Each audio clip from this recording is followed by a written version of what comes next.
Okey. Bismillahirrahmanirrahim. Assalamualaikum warahmatullahi wabarakatuh. Selamat petang, salam sejahtera, salam keluarga Malaysia.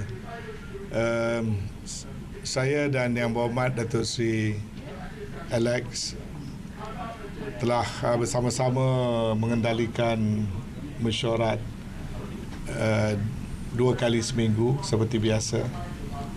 Dan sekali lagi pada hari ini mesyuarat yang agak panjang. Saya minta maaf kepada rakan-rakan media.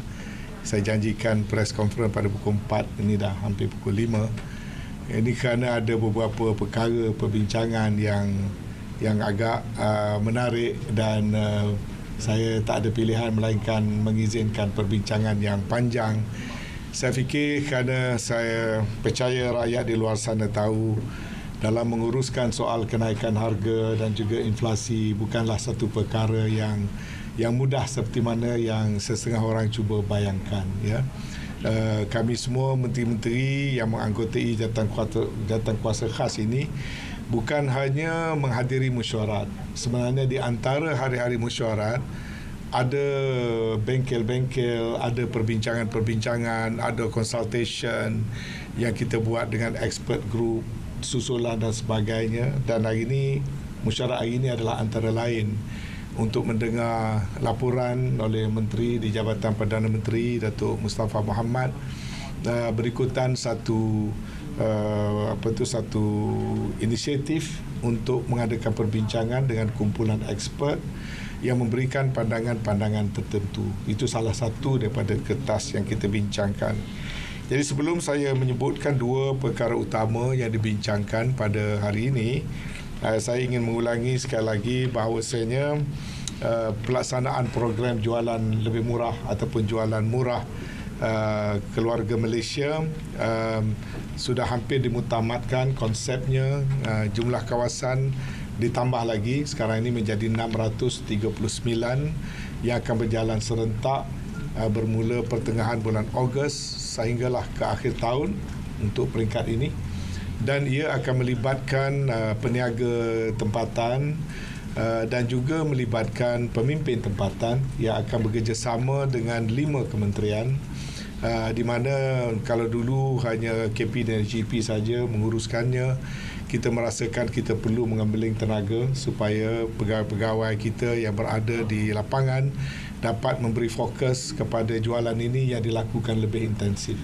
Kalau dulu di satu kawasan parlimen hanya 2 kali sahaja dalam masa sebulan, tapi kali ini setiap minggu di setiap kawasan Dewan Undangan Negeri, yang merupakan pertambahan lebih daripada 500% dari segi intensitinya.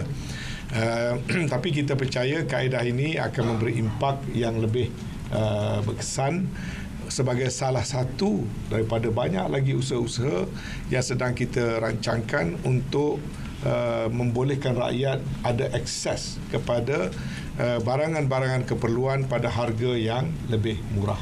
Jadi kita berharap perkara ini 5 kementerian telah pun mula mengambil tindakan-tindakan untuk melaksanakan berdasarkan pada satu garis panduan dan terus akan dipantau oleh Kementerian KP dan HCP sebagai kementerian yang bertanggungjawab tentang kawalan harga, penentuan harga. Itu yang pertama. Yang kedua, hari ini kita berbincang apakah lagi kaedah-kaedah lain bagi membantu rakyat untuk mendapatkan bekalan yang lebih murah. Pada hari ini kita mempertimbangkan satu pembentangan oleh Suruhanjaya Koperasi dengan membawa beberapa pengesyuaran-pengesyuaran untuk kita menggunakan gerakan koperasi bagi turut terlibat dalam mengedarkan beberapa produk ataupun barangan-barangan tertentu, termasuk juga barangan-barangan dalam senarai barangan kawalan melalui beberapa kaedah-kaedah yang dikemukakan pada hari ini oleh Suruhanjaya Koperasi kepada jawatan kuasa khas. Kita telah menimbangkan dengan panjang lebar beberapa perkara yang dipohon oleh Suruhanjaya Koperasi yang sebahagiannya kita dapati ada merit, dan kita minta supaya kementerian-kementerian yang berkaitan membuat susulan dan kita memberikan masa 1 minggu bagi kementerian ataupun agensi terkait untuk memberikan maklum balas muktamad, tetapi secara prinsipnya jawatankuasa ini menyokong untuk membuka ruang kepada penyertaan dan penglibatan gerakan koperasi bagi terlibat dalam pengedaran beberapa barangan tertentu, barang keperluan tertentu, dengan janji Suruhanjaya mereka akan membantu untuk membolehkan barang itu dijual beberapa peratus lebih murah daripada harga yang ada sekarang. Jadi ini inisiatif kedua yang besarlah selepas daripada gerakan jualan keluarga Malaysia. Itu satu pendekatan. Sekarang ini kita akan susuli pula gerakan koperasi, keterlibatan gerakan koperasi untuk sama-sama berusaha membolehkan rakyat mendapat barangan yang lebih murah. Yang ketiga yang dibincangkan hari ini ialah pelaporan daripada konsultasi dengan kumpulan expert berhubung dengan inflasi yang antara lainnya telah memperakukan kepada jawatankuasa, dan saya mengambil sikap yang terbuka bahawasanya komunikasi dengan rakyat perlu dipertingkatkan. Walaupun banyak lagi perakuan-perakuan lain, tapi dirasakan ini barangkali menjadi cabaran kepada KCOM lah terutamanya, yang saya akui kita ada juga banyak lagi kelemahan-kelemahan yang boleh kita perbaiki, dan saya akan berusaha memperbaikinya, iaitu banyak juga berlaku information gap di antara kerajaan dan agensi dengan rakyat di luar sana. Sebagai contohnya, misalnya bila sekarang ini banyak orang bercakap tentang OPR, Overnight Prime Rate. Apabila Bank Negara mengumumkan, kalau dulunya memang daripada semasa ke semasa sentiasa ada pengumuman tentang overnight prime rate, tetapi dia tidak menarik perhatian orang ramai yang tak tahu pun apa dia overnight prime rate. Tetapi bila berlaku pada masa ini, dalam saat tekanan harga, tekanan inflasi, maka isu overnight prime rate yang dinaikkan itu menjadi satu polemik. Jadi kalau sekiranya kefahaman rakyat tidak begitu mendalam, maka kemungkinan akan berlaku salah faham dan sebagainya. Sebagai contoh, ramai yang tidak tahu bahawasanya dasar monetary itu tidak diputuskan oleh Jemaah Menteri. Dia diputuskan secara independen oleh Bank Negara, khususnya oleh Jawatankuasa Dasar Monetary ataupun Monetary Policy Committee, MCP, pada masa-masa yang tertentu. Ya. Memang kerajaan dimaklumkan, tetapi keputusan nak naik berapa mata, bila dan sebagainya itu diputuskan oleh satu entiti, satu badan yang disebut sebagai Jawatankuasa Monetary Policy.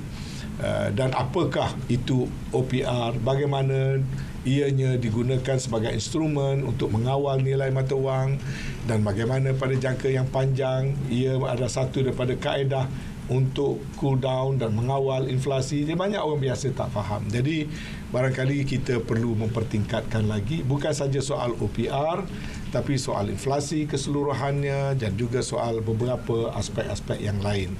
Jadi ini akan diambil tindakan untuk kita terus mempertingkatkan usaha memperbaiki sistem komunikasi dengan orang ramai. Selanjutnya kita juga diberikan peringatan bahawa trend inflasi global, terutamanya di negara-negara industri dan di negara-negara maju, sedang meningkat secara agresif, dan bank-bank negara di negara-negara tersebut sedang membuat adjustment, termasuk dalam adjustment OPR mereka secara agresif, dan itu akan membawa impak juga akhirnya kepada negara kita. Maka langkah-langkah proaktif untuk mempertingkatkan ketahanan ekonomi negara dan juga untuk mempertingkatkan keupayaan kita menangani ataupun mengawal inflasi menjadi semakin mencabar, semakin mendesak, dan menjadi tanggungjawab pada jawatankuasa ini untuk terus mengambil langkah-langkah proaktif bukan saja soal mengawal inflasi, tetapi juga untuk kita memastikan impak negatif inflasi kepada rakyat, terutamanya kumpulan rentan ataupun kumpulan yang vulnerable, itu sentiasa diambil kira. Seperti mana yang kita tahu, dasar yang dijalankan oleh pentadbiran ataupun kerajaan kita sekarang ialah melindungi rakyat daripada segenap sudut, ya. Hatta seperti mana yang telah disebutkan, kita berbelanja 77 bilion untuk mengekalkan kaedah mensubsidikan barang-barang tertentu bagi memastikan rakyat terbanyak tidak terlalu terkesan dengan kenaikan kadar inflasi sebenar, ya. Sebab itu kadar inflasi dapat kita kekalkan ataupun berada pada tahap 2.8%. Para ahli ekonomi menyatakan kalau kita tidak menggunakan dasar ini, inflasi negara kita boleh mencecah antara 8 ke 11%. Jadi alhamdulillah setakat ini kadar inflasi dalam keadaan yang cukup terkawal, dan Jabatan Perangkaan Malaysia mengikut syarat ataupun keperluan mereka akan sentiasa memaklumkan secara berkala keadaan kadar inflasi, sama ada inflasi secara keseluruhan dan juga consumer price index dan sebagainya, dan itu membantu kerajaan untuk membuat policy adjustment dan tindakan-tindakan yang sewajarnya. Jadi jawatan kuasa juga diberikan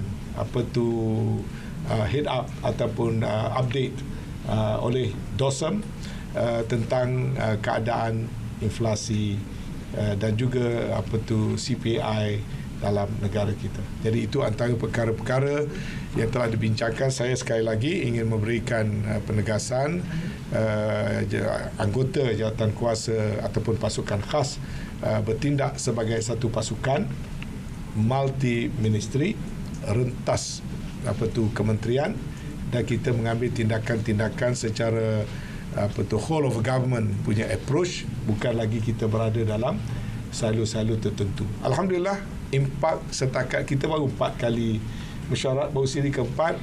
Saya bersyukur kerana kesan sudah mula boleh dirasakan oleh rakyat hasil daripada kesungguhan jawatan kuasa yang melakukan tindakan sebelum daripada ini. Terima kasih.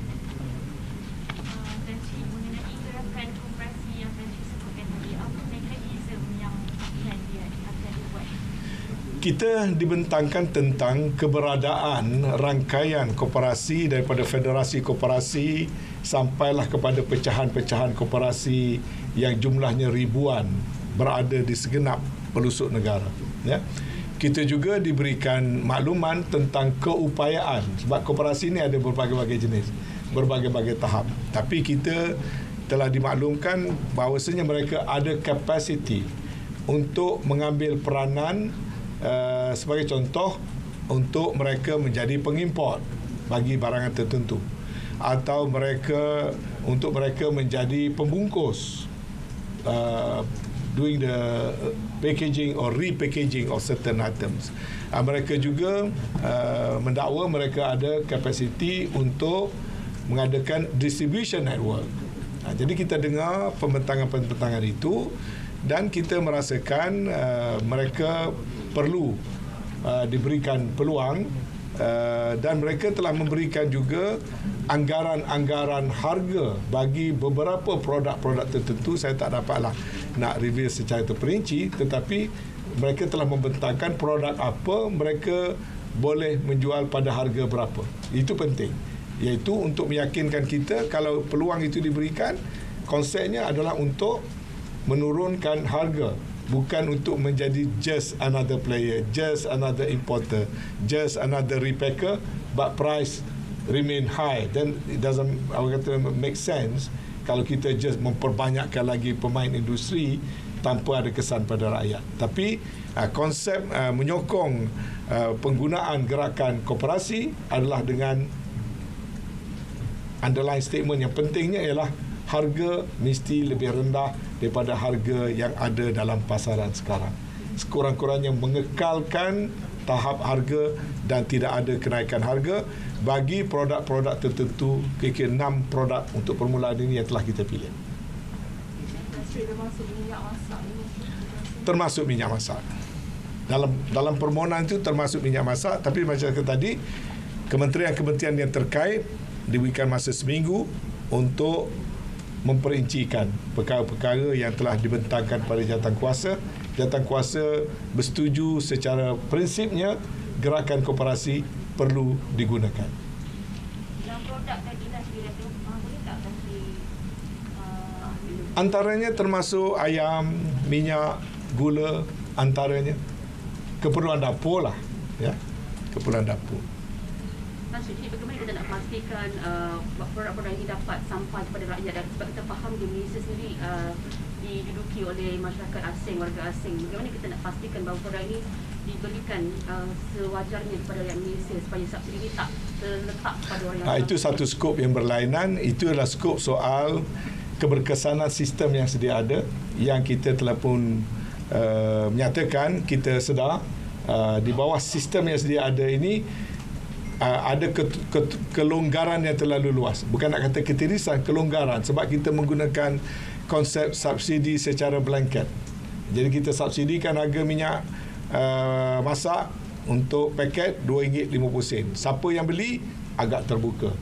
Warga asing pun beli, orang nak menyuduk pun beli, ya, retailers biasa pun beli.